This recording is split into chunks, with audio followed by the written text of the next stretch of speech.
अगर ये युद्ध नहीं रुका तो पूरी दुनिया इसमें खींच सकती है। 2026 में तेजी से बढ़ता ईरान इसराइल कॉन्फ्लिक्ट सिर्फ दो देशों की लड़ाई नहीं, बल्कि एक ऐसा जटिल टकराव है जिसकी जड़ें दशकों पुरानी राजनीति, धर्म और शक्ति संतुलन में छिपी हैं।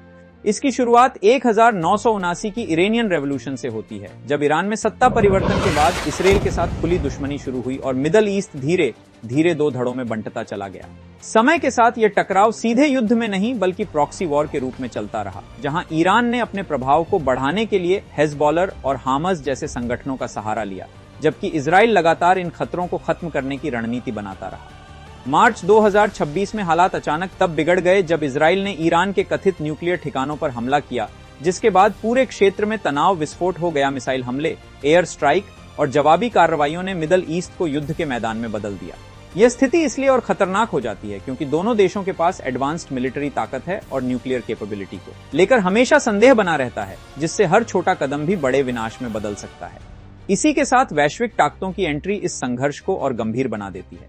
यूनाइटेड स्टेट्स खुलकर इजराइल के साथ खड़ा दिखता है, जबकि रशिया और कुछ अन्य देश ईरान के करीब माने जाते हैं। और अगर ये शक्तियां सीधे टकरा गईं तो यह संघर्ष एक वैश्विक युद्ध का रूप ले सकता है।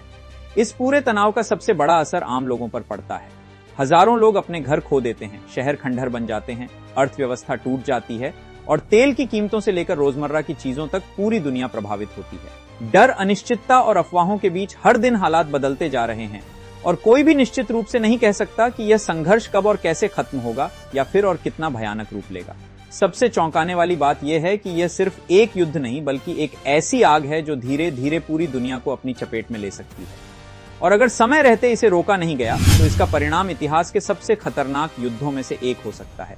इसलिए अगर आप ऐसे ही गहराई से जुड़े सच और दुनिया के छुपे हुए पहलुओं को समझना चाहते हैं तो ऐसे कंटेंट को जरूर सपोर्ट करें, क्योंकि असली सच्चाई अक्सर वही होती है जो हमें दिखाई नहीं जाती।